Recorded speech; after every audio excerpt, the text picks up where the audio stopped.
In our previous study, we looked at the relationship between previous life history events and experiences and primary emotions, and saw that unresolved issues in your past can and will have a negative effect on you. If you've had enough trauma in your past, can you imagine how your world is going to start shutting down? Certain places you can't go, certain people you can't see, certain subjects you can't talk about. Now, this really happens because people, by and large, don't have any other way to deal with it, and so they close themselves off to life, people, events, and situations. Now, you have no control over a primary emotion when it is triggered in the present because it is rooted in the past. Therefore, it doesn't do any good to feel guilty about something you can't control. You can, however, stabilize the primary emotion by evaluating it in light of present circumstances. For example, suppose you meet a man named Bill. He looks like the Bill who used to beat you up as a child. Although he is not the same person, your primary emotion will be triggered. So you quickly tell yourself, this is not the same Bill. Give him the benefit of the doubt.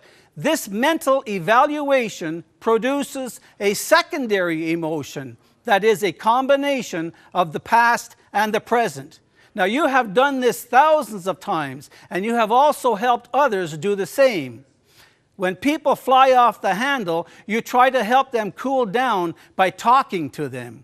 You are helping them gain control of themselves by making them think, by putting the present situation in perspective.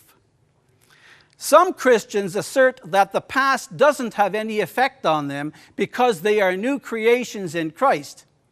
Dr. Neil Anderson disagrees. He believes they are either extremely fortunate to have had a conflict-free past or they are living in denial. Those who have had major traumas and have learned to resolve them in Christ know how devastating past experiences can be. He further states, most people I counsel have had major traumas in their past. Some have been abused to such an extent that they have no conscious memory of their experiences.